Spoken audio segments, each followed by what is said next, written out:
Okay, we're back with cruciferous vegetables in KK's Big Kitchen here.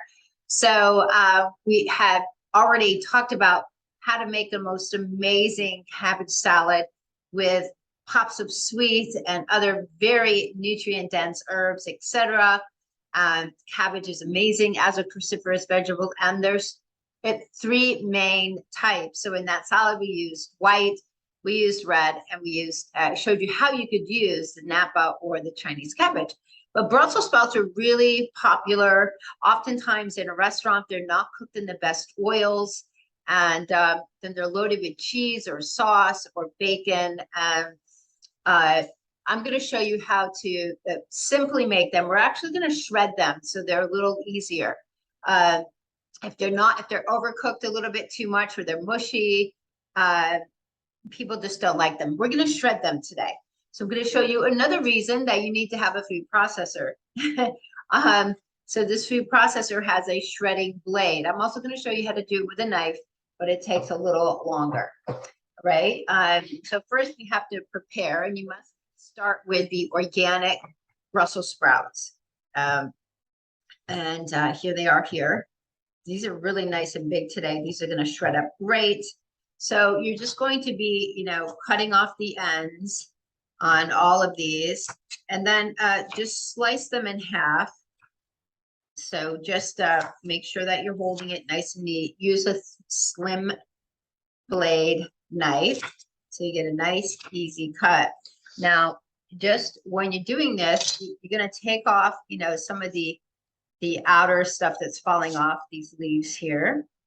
Now, the bigger ones you can actually quarter like this, and you can roast them just like this, but shaving them gives a whole different perspective, makes them fluffy, and if you roast them, they're going to get crispy, and that's attractive quality in Brussels sprouts, especially with putting on what we're going to do, coconut aminos. And we are going to use an avocado oil because we're roasting at high temperature. The oven is already started, and it's at between 415 and 425. You can do it at 400, but if you get a whole pile, liven it up a bit. All right, so then, so this is shaving. This means you have to go through each one, and you have to slice each one like you're slicing up onions, and then you toss them around like this. Okay, so it's just a little extra prep work, but this machine is going to do such a quick job for you. You're going to save your arm. So if you've got great music playing in the kitchen and you're relaxed, just take your time and just cut through these. You lay the flat side that you've already cut down, hold it nice, and then slice through it. There's not much to hold on to, so just keep your fingers out of the way. And then, so it's not so bad if you do not have a food processor with a blade that you can manage these. Now, see what we have here. So we have some Brussels that will get a little oil on them. We're going to use a little garlic powder. We're going to use some minced garlic. We use some avocado oil. I'm going to actually use a little bit of coconut aminos as well. And the aminos just it's a soy sauce alternative. So it gives it a savory flavor. That's amazing. And I put that on my root veggies too. So that's one way to do it.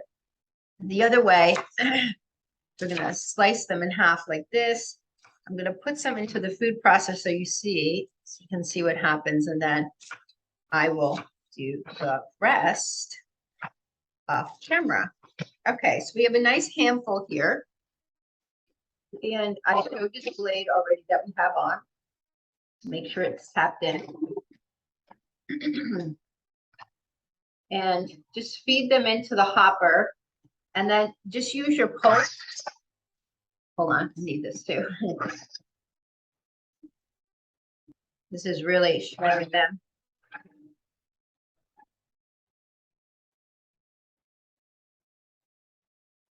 So this is shredding them up quite a bit. I'm going to also show you what the regular blade does. I normally just slice mine in quarters, so I haven't So you can actually put them, this is a great way to make a Brussels sprout apple salad, by the way. Now we have a really fine shred. See how fine that is? So this is a great way for you to get Brussels sprouts in an alternative. Brussels sprout and apple salad is similar to a cabbage salad, cabbage slaw. So let's get these into the bowl here. It's much more done up. So those will be really crispy because they're very small. And let me just give an alternative by using the blade. So obviously with the food processor blade, you're not able to control as much as you are by slicing them. It just takes away some of the work. So let's just feed a few in there. Okay. Get them. So this allows you to get a little bit bigger chunks of the Brussels. But really what we're doing is we're getting something crispy. Now, because they're so small, you can put them on parchment paper to keep the pan easy to clean, but we'll grease it with coconut oil. I like to start with that, and then we'll toss these in the bowl, and then we'll add them. I prefer to toss these in the oil prior to putting them there. Otherwise, you're just drizzling it all over the place, and never use any spray oil. Okay, so I'm going to finish up these, and we'll be right back to toss them and get them in the oven. So what I like about what I just did is that I have texture in here. There's I did some of them by hand, so they're a little bit bigger, and then I have some smaller amounts. I don't want them to stick on the pan and I have to clean it, so I am putting on some parchment paper. So we're gonna drizzle a little bit of avocado oil. So this is about 2 tablespoons. If you don't have fresh garlic, you can use the garlic powder. And I have my fresh peeled garlic. I use them often, so I keep them in a jar. So we'll get some of that added to them as well. So let's get a little bit of sea salt added on. We're just going to toss everything with our hands, or you can use a spoon. So this is rosemary. And when you buy rosemary, it often is in like the little bristles of the real rosemary. I put it into a coffee grinder and grind it up. That way you do not get the bristly, but you get all the flavor. And I do love rosemary, especially in the fall. Mixes amazing with cranberries.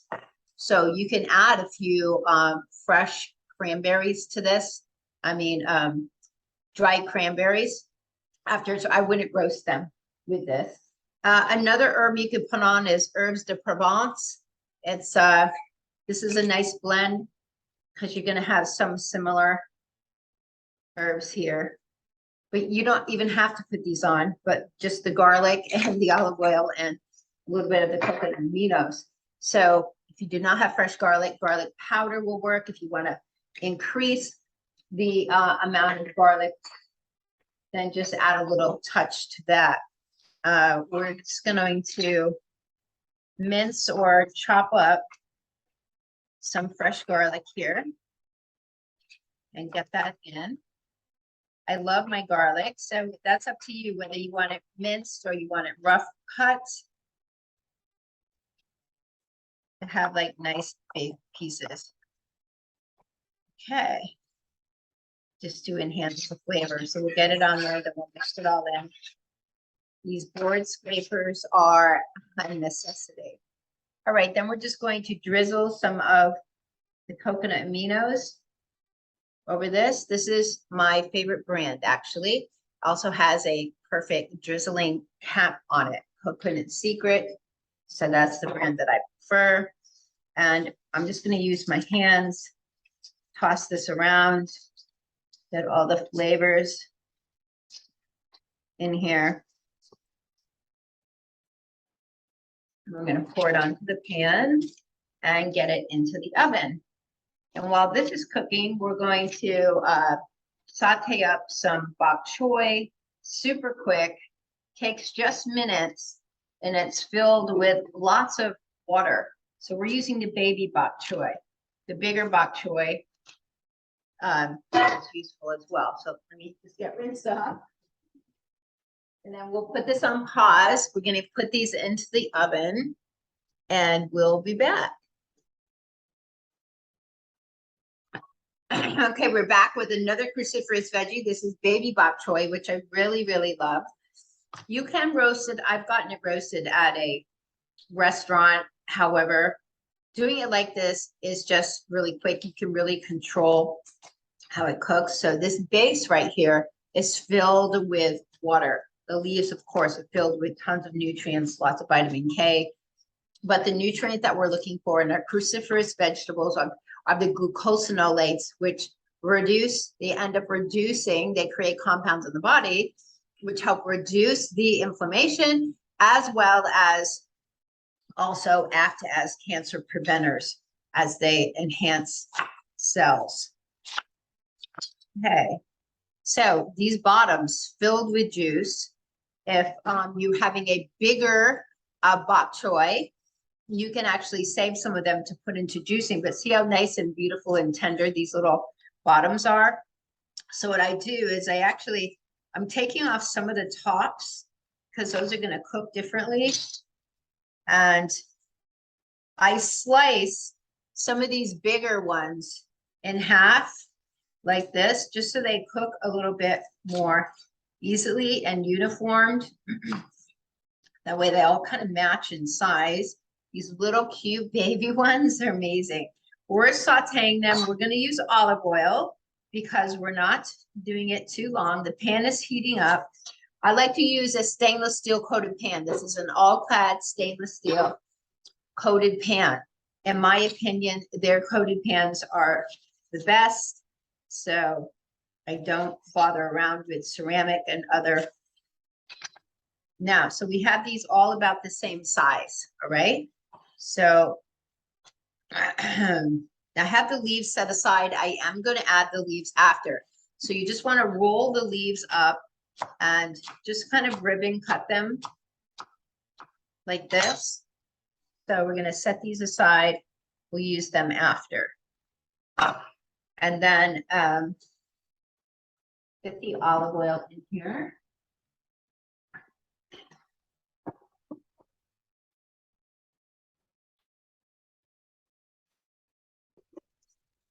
It might splatter a bit because they are quite watered. They are quite filled with water. So this is great. Let that get going. We're going to chop up some of the garlic now. So it's a great time to use your chef knife. Again, when I'm sauteing stuff, I like more rough chopped garlic.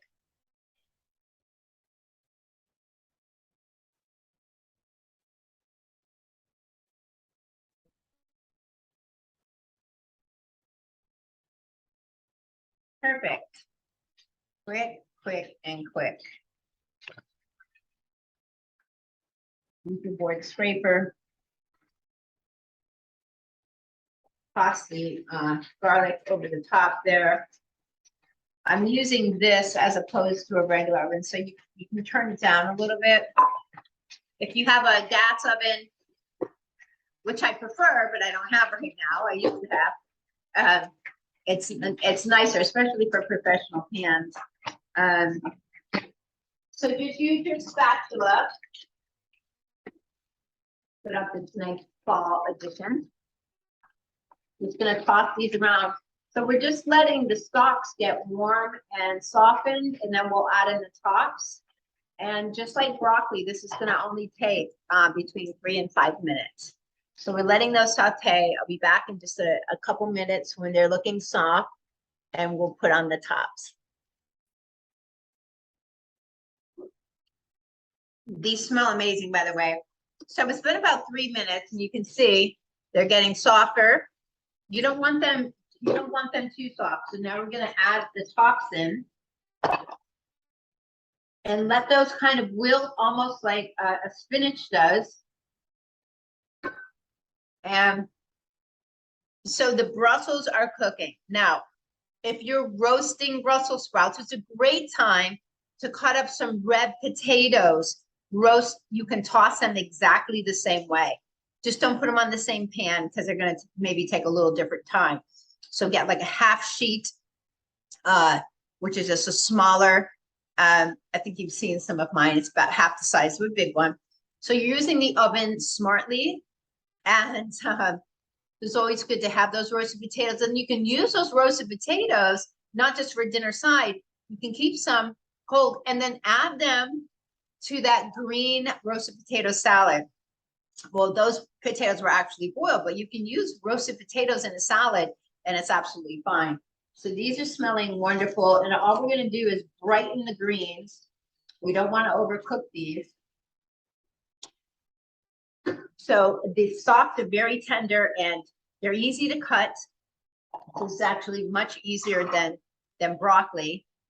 And the other way to do broccoli that we already discussed, and it's in one of my videos with the broccoli that's turned into broccoli rice, sauteing it very quickly, just making it soft. That way you're preserving a lot of the nutrients. Having that with some sweet potatoes and the avocado, you have a complete full meal that's going to make you feel amazing and feel your muscles and your strength. So this is pretty much done here. So you can see how wonderful this looks.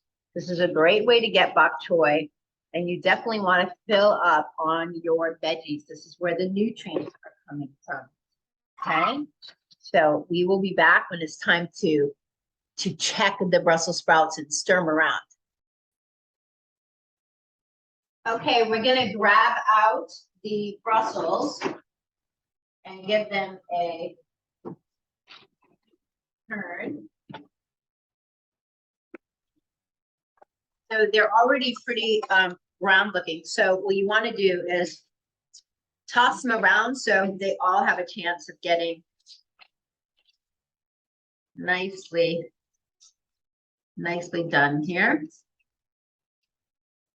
If you think there's some dry spots, you can drizzle a little bit more oil. Like this should be fine. You don't want too much wetness on the parchment.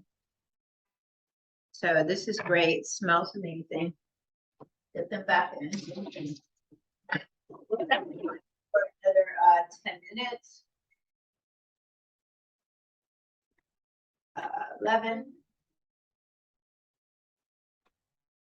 Okay, next up, I'm going to be showing you something with collard greens. Now, in my cookbook, there's a collard green wrap. Well, I'm gonna show you something else. All right, I'll be right back. Okay, so we're back to finish up this video to look at collard greens. Collard greens are amazing. They actually make really easy wraps. That way you're not even cooking them. You're getting all the nutrients. There's so much bioavailable calcium in collard greens.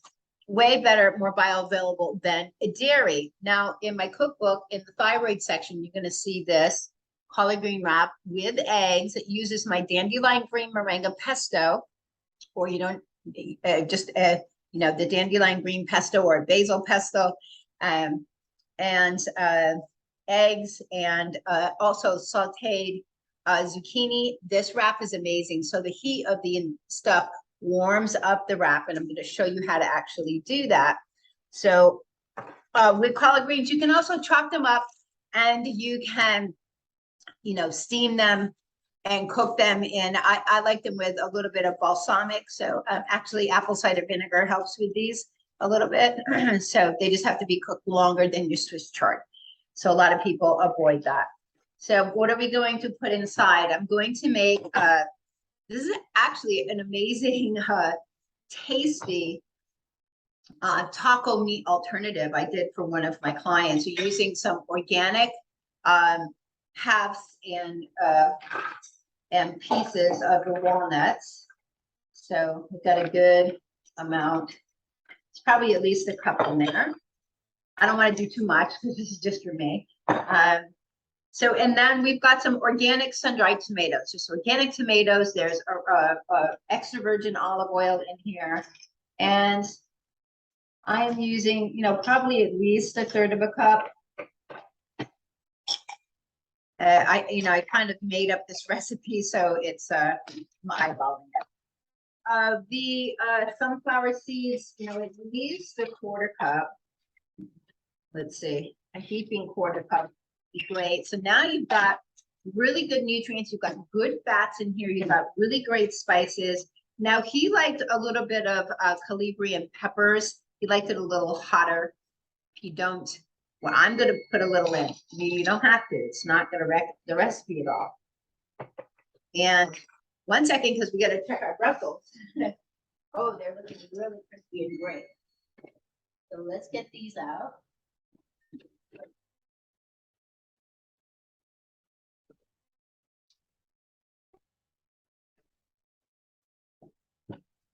Okay, so here we go. Nice and crispy. We're gonna toss these around and just let them sit there. So use the parchment paper. It really helps you clean up. And no one likes cleaning a pan where stuff is stuck onto it. And they still got really crispy here. So this is great. We'll let those sit over there for a second while we put together this. So the seasonings in a vegan taco, a little bit of chipotle is good. The Mexican fiesta is a good, and some smoked paprika. So I'm just going to put some in there as I like. You can start by shaking and then taste and see what you need more of. See what you like the smell of. If you don't like the smoked version, just use regular paprika, but the chipotle will give it a very interesting. The Mexican fiesta, of course, has got chilies, tomatoes, cumin. So this is great. It's going to give it an easy taco-ish. Probably at least a quarter cup of this. I can't get it out. Here.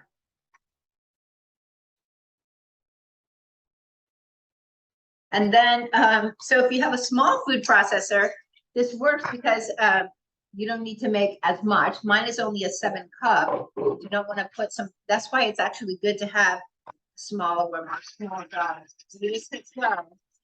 And this is going to turn into really great. I'm going to check the consistency. Now, what you see is, it's all broken up like that, right? So that's really perfect. You can mix this with some red rice or black rice and actually put it into the wrap. So let me just tidy up and we'll check the Brussels when I come back and we'll make the wrap. Okay, so I just stuck them in here for a second. All right, look how amazing these are. So now you have more crispy, flavorful Brussels as an alternative. Of course, you can still make them a little larger. I have some larger pieces in there, which I kind of like the texture differential. So there you go. And what I'm going to do to add, so the meat in here, the walnuts, amazing fats and amazing omega-3s for the brain. Just no doubt and excellent. A little bit of the sun-dried tomatoes, olive oil, some seasonings, and the sunflower seeds that creates the meat, right? So the seasonings can be of your own enjoyment. I am going to add some fresh parsley and give it another spin. Just to break it down. And the meat is ready. So let's get these into a pan. And I have been enjoying some of the baby bok choy. It's really delicious. You just have that fresh garlic. They're really they're moist. They're very simple. So let's get the extra. I chopped up some extra fresh parsley and some fresh green onion. I'm going to add them to the wrap. Put this back over here. Okay, so the way we do this looks like a really nice one. All you do is you cut the spine, cut along the spine like this. And I use 2 of them to do my wrap. So do another one, cut along the spine. And you're gonna stop toward the top so you don't cut it all out. So now we have 2 of these and we put them back to back. So let me get a little wax paper for the board.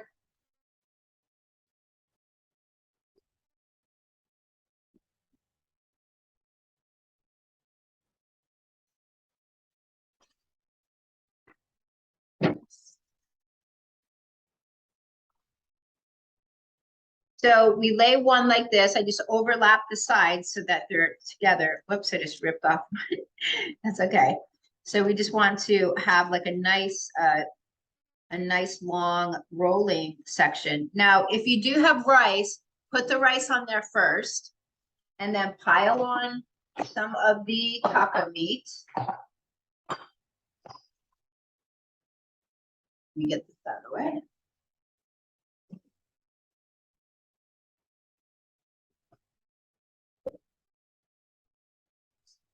Let me get it here. Okay, perfect. So this is what we're looking at for the taco meat.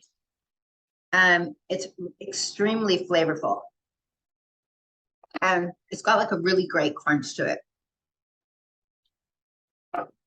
So this does not need to be heated up. You're going to pour it along in here.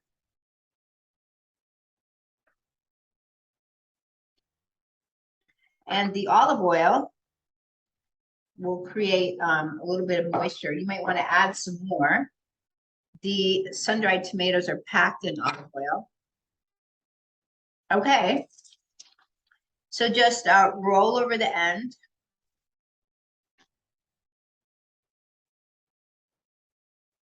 We're going to roll it up.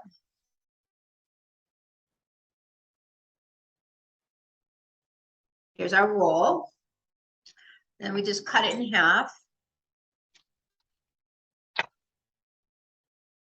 We have this beautiful roll here. And with the warmth, you can heat up this just to warm it up, the walnuts with the and you can actually add some onions in with it and then put in the chopped walnuts, but it's just easier just to do it like this. He wanted them raw, so that's the way I've always done it. And basically you just bite into this like it is a wrap. And it's one of the most nutrient dense ways to get your collard greens, right? So, okay, ladies, I hope you enjoyed this, and we will wrap up now. I am going to be doing a cauliflower risotto, so I'll be showing you that one later.